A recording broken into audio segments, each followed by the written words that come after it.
Olá, eu sou a professora Mônica e na nossa aula de ciências de hoje nós vamos dar início a um assunto muito importante que é o sistema nervoso. E vamos também falar de uma célula muito especial que são os neurônios. Você já se percebeu com o coração acelerado quando você espera ansiosamente o início de algum evento ou espera uma pessoa? Ou também já se surpreendeu com a velocidade com que você toma alguma decisão na prática de um esporte, ou que você puxa a sua mão que se aproxima de uma superfície quente antes mesmo de se queimar? Então, para que todas as partes do nosso organismo atuem de forma conjunta, é necessária a atuação de sistemas de coordenação, o sistema nervoso e o sistema endócrino. Agora vamos pensar quais são os sistemas envolvidos para realizar uma simples tarefa, como atravessar a rua. Então, olhamos de um lado para o outro para ver a aproximação de carros, ouvimos o som, se existe ou não essa aproximação, calculamos a velocidade com que vamos movimentar as nossas pernas, se rápido ou devagar, para dar tempo de atravessar a rua. Também mantemos o equilíbrio do nosso corpo. Além disso, fazemos cálculos de profundidade para descer um degrau ou subir um degrau. Enfim, são várias partes do nosso corpo envolvidas nessa simples tarefa, a de atravessar a rua. Os órgãos dos sentidos levam as informações do ambiente externo até o sistema nervoso, que as interpreta e comanda uma resposta em uma velocidade impressionante. Mas não é apenas nessas situações que o sistema nervoso funciona. Ele coordena todas as atividades do organismo, como os batimentos cardíacos, a respiração, a digestão, entre outros, o tempo todo. Podemos perceber o ambiente vendo, ouvindo, cheirando, apalpando, sentindo sabores. Recebemos informações sobre o meio que nos cerca através dos 5 sentidos: audição, visão, tato, olfato e gustação. No nosso cérebro, as interpretamos, seja como sinais de perigo, sensações agradáveis ou desagradáveis. Depois dessa interpretação, respondemos aos estímulos do ambiente interagindo com ele.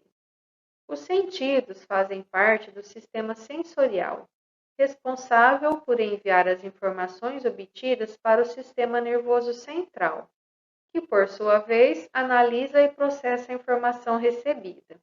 Aqui na imagem ao lado, nós temos as áreas do cérebro onde se concentra esses 5 sentidos, que são o tato, o olfato, a audição, a gustação e a visão. Vamos falar um pouquinho dos 5 sentidos. Então, a visão, o órgão responsável pela visão são os olhos. Então, nos olhos, nós temos aí sistema de informação, que são os nervos, né, os neurônios, que mandam informação do meio ambiente para uma certa área do cérebro, onde ocorre a interpretação, e depois dessa interpretação, ele nos envia uma resposta, onde nós vemos uma imagem.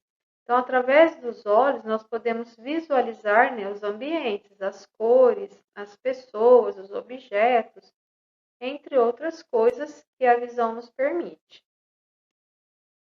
Aqui nós temos o olfato, então o órgão responsável é o nariz. Então, no nariz nós temos sensores de olfato que se ligam diretamente ao cérebro, onde ocorre o mesmo sistema de interpretação. Existe um caminho que leva essa informação ao cérebro e outro que traz a resposta, e aí nós sentimos o cheiro. O cheiro é muito importante, né? Ele nos permite o contato com o meio ambiente, essa interação, assim como todos os sentidos que nós temos. O paladar, o órgão responsável é a língua. Então, na língua existem sensores, né, de percepção de sabor, que são as papilas gustativas. Elas enviam a mensagem para o cérebro, que vai interpretar e mandar uma resposta. Aí percebemos o sabor do alimento. Lembrando que o sabor do alimento também está relacionado com o olfato, com o cheiro. Tanto que quando o nariz da gente está entupido, nós não percebemos muito bem o sabor do alimento. A audição. O órgão responsável são os ouvidos. Então, no ouvido existe uma grande estrutura, né, capaz aí de receber, né, as ondas sonoras. Essas ondas são transmitidas para o cérebro, que as interpreta e responde, né, com uma resposta que a gente identifica os sons, né, consegue até identificar o som grave, do agudo, entre outras coisas. Aqui nós temos o tato, onde o órgão responsável é a pele.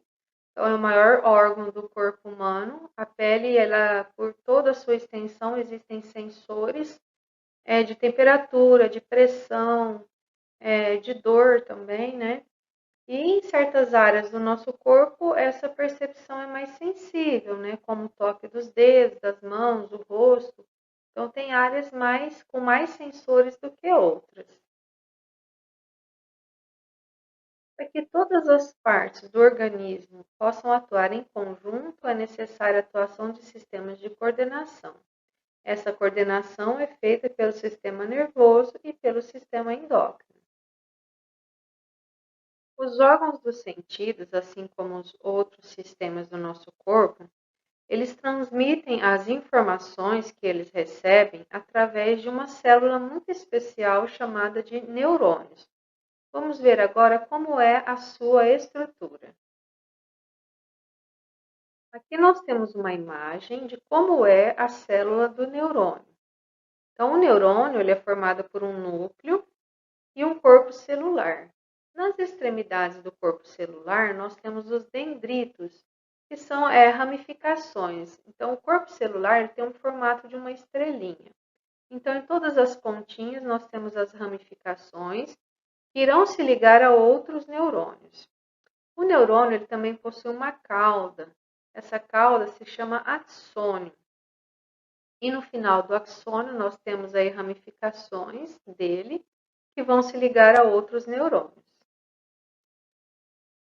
Os neurônios são especializados na condução de impulsos nervosos. O impulso nervoso é uma mistura de fenômenos químicos e elétricos que envolve alguns sais, que entram e saem através das membranas do neurônio, graças a uma propriedade chamada de excitabilidade. Praticamente todas as células têm essa propriedade, mas algumas, como os neurônios e as células musculares, especializaram-se em reagir e responder mais rapidamente a tais estímulos. A estrutura de um neurônio possibilita a transmissão desses impulsos nervosos.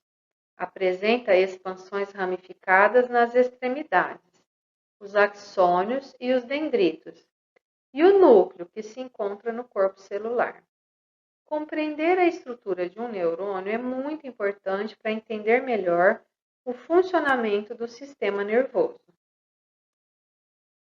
O corpo celular é a região mais alargada onde se encontra o núcleo e a maioria das organelas citoplasmáticas dessa célula.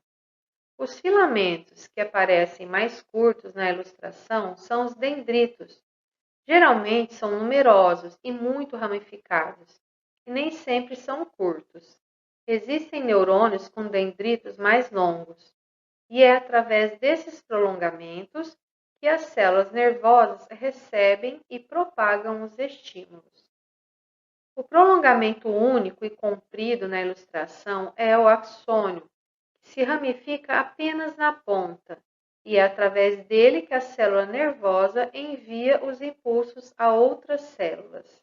Ou seja, não é o comprimento desses filamentos que os define, mas sim o sentido do impulso nervoso.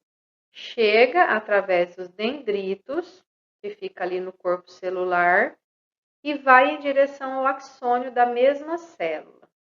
Os neurônios, eles atuam sempre em conjunto, comunicando-se uns com os outros. Um axônio pode fazer a ligação com vários dendritos. Então, olha aqui na imagem, né, a ligação entre os vários neurônios, né, onde um se liga ao outro. Os neurônios são formados durante o desenvolvimento do feto. Uma vez formados, eles não mais se dividem, ou seja, não há reposição dessas células.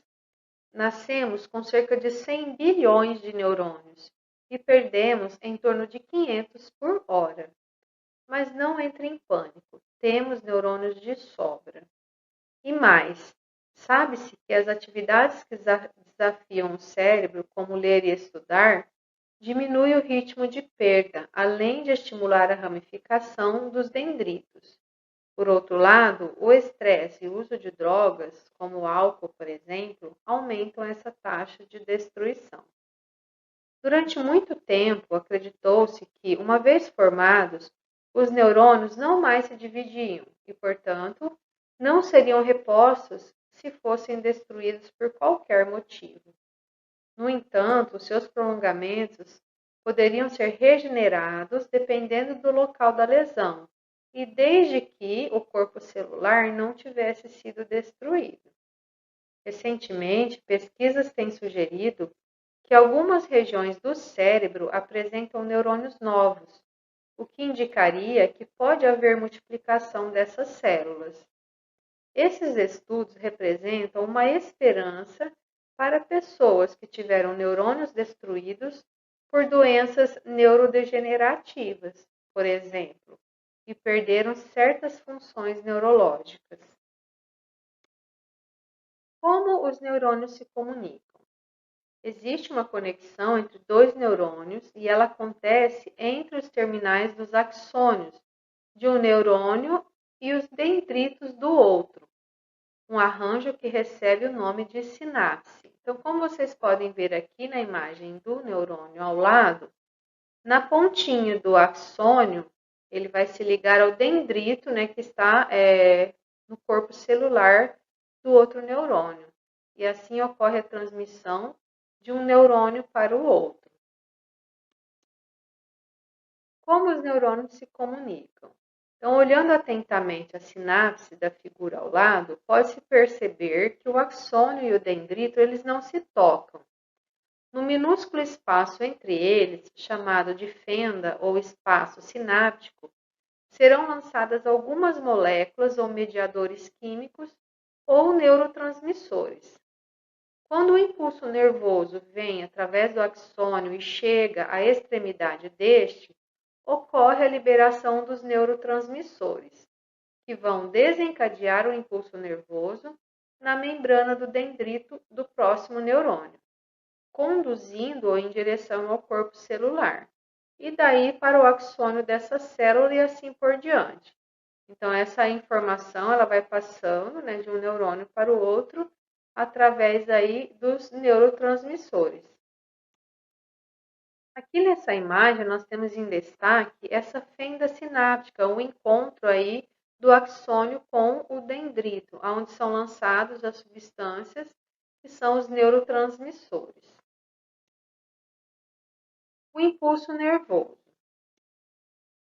A natureza do impulso nervoso é muito interessante. Trata-se da entrada e saída de alguns sais através da membrana do neurônio, causando pequenas diferenças de potencial, voltagem, de ordem de milivolts. Quando se fala em sais, logo vem à mente o sal de cozinha. Mais do que isso, o sal é um grupo de substâncias químicas com características em comum. Uma dessas características é a solubilidade. A maioria dos sais é solúvel em água. E em meio aquoso, os sais eles separam-se em átomos portadores de cargas elétricas, os íons. E no impulso elétrico, os íons mais importantes são os cátions sódio, que é o Na1, e o potássio, que é o K1. Os neurônios eles costumam ser classificados em 3 tipos, segundo suas atividades.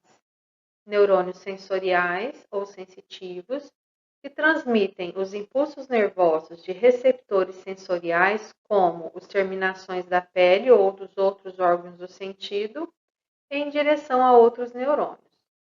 Neurônios de associação ou interneurônios, Eles recebem um impulso nervoso de um neurônio sensorial e o transmitem ao próximo neurônio. Neurônios motores ou efetores transmitem um impulso elétrico às células que realizarão a resposta motora, como os músculos, contração tanto da musculatura lisa quanto da musculatura esquelética, ou as glândulas, que produzem a secreção de produtos como a saliva ou o suor. Uma rede de fio, os nervos. Então, aqui a gente faz uma analogia, né, entre os nervos formados pelos neurônios e os cabos elétricos de uma residência, por exemplo. Os prolongamentos dos neurônios se organizam a centenas em feixes, chamados de nervos, que lembram o mesmo arranjo observado no conduíte. Os prolongamentos no interior dos nervos podem ser axônios, dendritos ou ambos, e estão organizados em feixes.